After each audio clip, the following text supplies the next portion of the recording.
Hi everyone, my name is Grace Magwaza. It is such an honor to introduce you to episode 1 of Leading on Purpose. Today we're speaking about the importance of creating avenues of leadership for oneself. I'm joined by entrepreneur as well as NGO founder Denis Katana. He has a vision to make sure that Africa is made better by the implementation of the Sustainable Development Goals through the involvement of youth. Mr. Katana, welcome to the show. Thank you so much, Grace. I'm happy to be here for the show today. It is such an honor to have you. So let's just jump right straight into it. So tell us, what is the One Love Project? So One Love Project is a platform and an organization that works with the youth in specific. And we focus with the SDGs in educating the youth more about the SDGs and how we can implement the SDGs.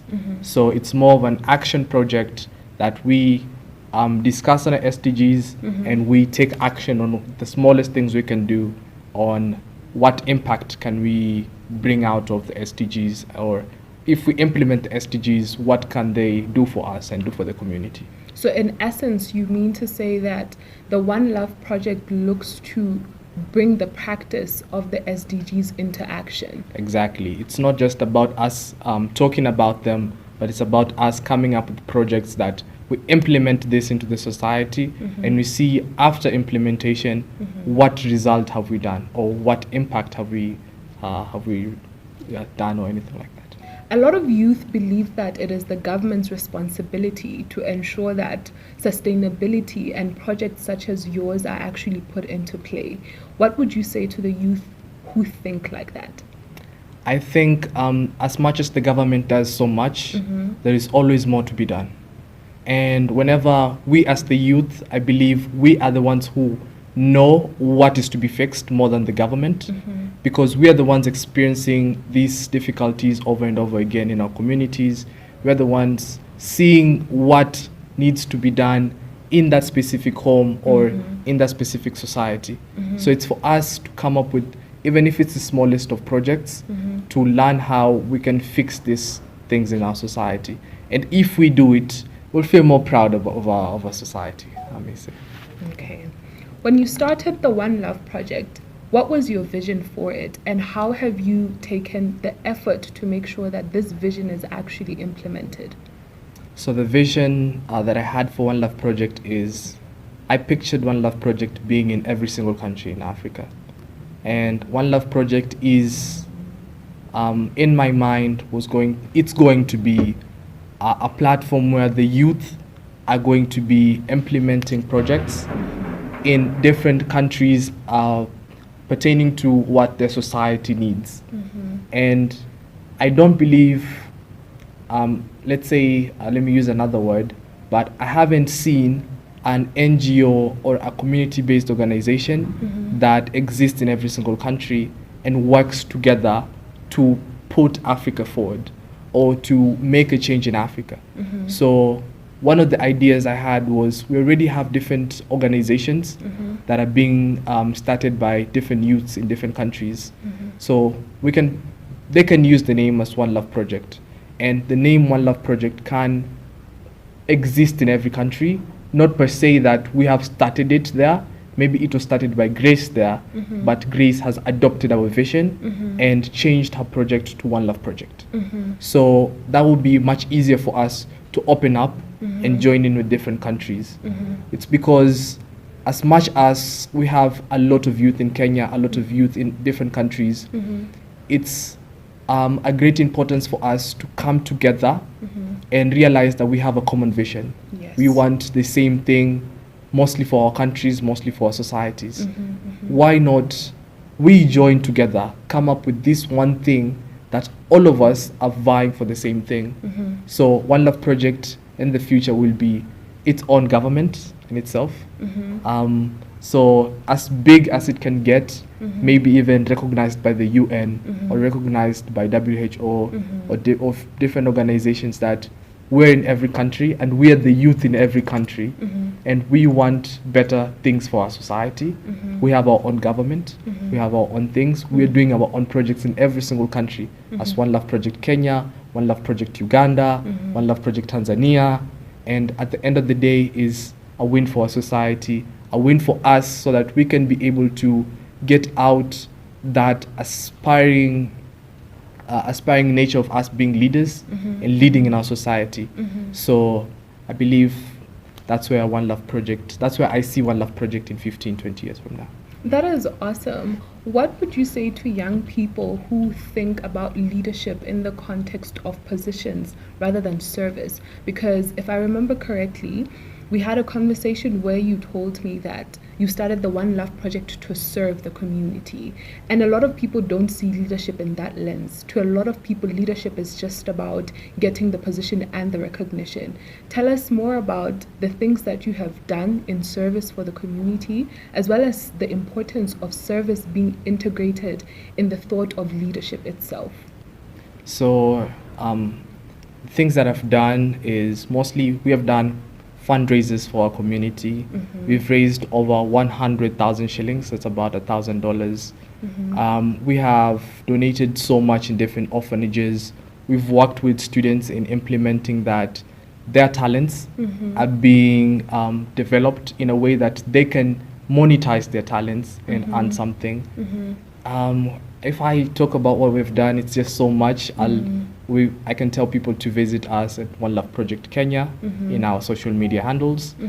And I believe leadership is more of the service that we give. The position can be poisonous sometimes. Yes. Because human beings come with pride when they're given positions. That's true. Especially when people are told, like, you are the president of this, or you are the chairman of this. Yes. It's very easily to get drowned into you instructing others to do this and that, than you actually giving out the service. Yes. So One Love Project came out of a fully satisfactory thing about me. I love serving people.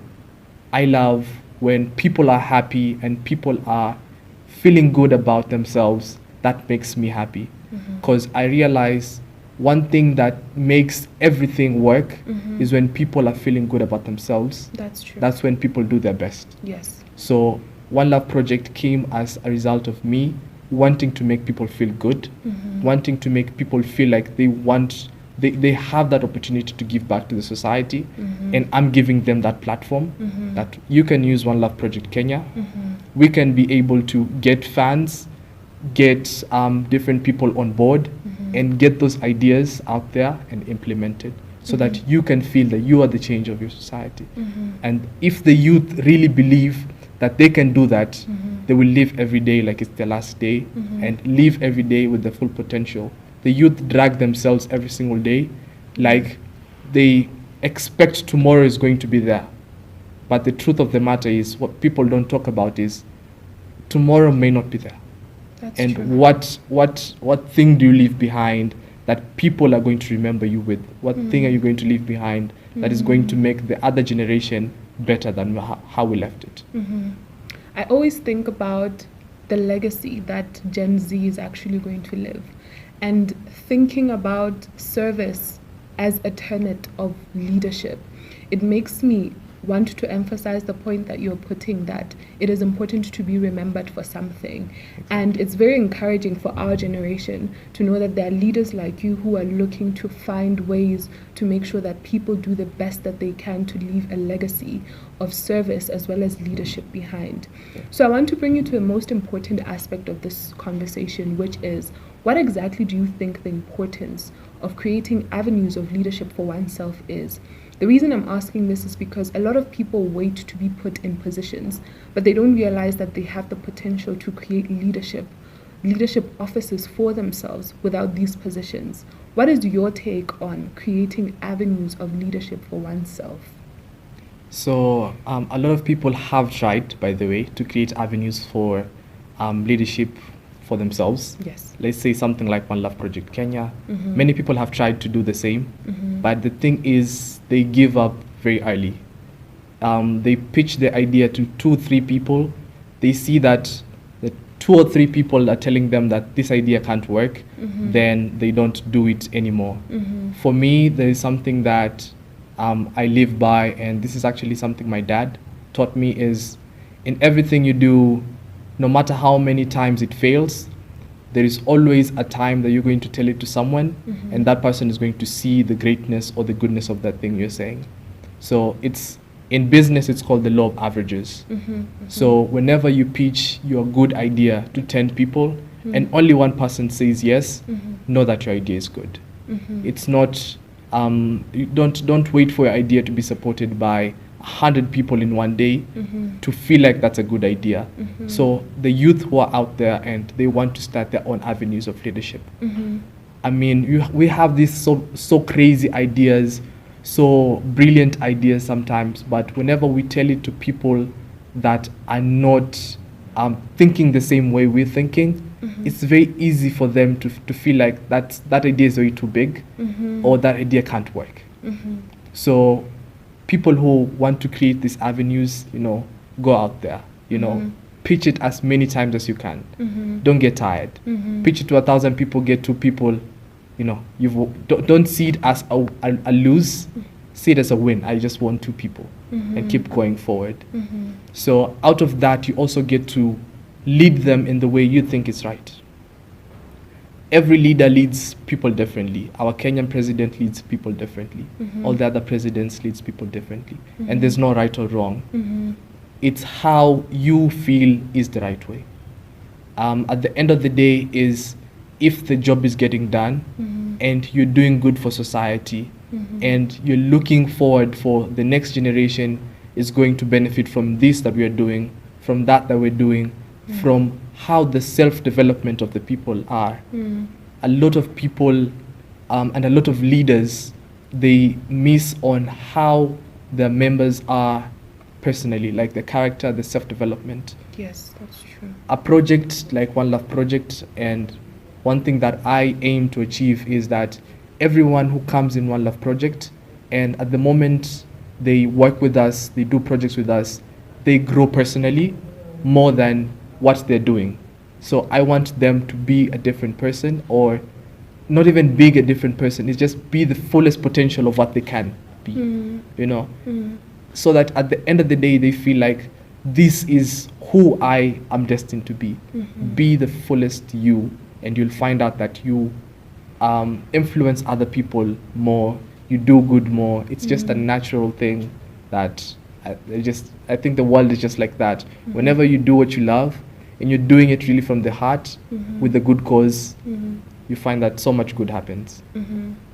On the topic of creating avenues of leadership for yourself, a lot of young people have actually given up on this prospect because there are no tangible examples of what leadership is supposed to look like. If you look at African governments themselves, you find that it is infused with a lot of corruption. Therefore, there's not as much role models as we need. So what would you say to the young person who has it in them to lead, but does not have a tangible representation of what leadership is supposed to look like, especially when faced with a lot of trials? What message would you have for them? I'd like to tell them that whenever you're getting into leadership, don't have a monetary thinking. Don't expect to be congratulated for everything you do. Even when I did my biggest fundraiser and raised 100,000. That was the biggest amount, actually. Some people have raised bigger. I raised that in 2 days. And I felt like I need to be congratulated for this. I need people to really acknowledge me, like, Denis, you did this, you did that. Yeah. And no one was there. Only my mother and my dad was like, you did a very good job. And I felt like I need people to see what I'm doing. So don't expect to be congratulated every time. Know that you're doing it for a good cause. You're doing it for a greater cause, that yourself congratulation, you congratulating you is the best thing ever. Don't wait for that outside gratification or outside applause from people. Don't wait for that. Do it because you know it's good. And if you congratulate yourself, that's the only thing you need. I think one of the most important aspects I've gotten from this conversation is, one, it is fruitful to create avenues of leadership for yourself. Exactly. Secondly, discipline as well as determination can take one far. Exactly. And the most important one being that it's not about the position, but about what you're doing for the community. Exactly. Thank you so much for joining us to the show today. Thank you so much, It was Grace. lovely having you. and we hope to see bigger things from the One Love Project Kenya. Amen. And for our viewers, thank you so much for joining into this conversation. We look forward to having you in the next episode. See you soon.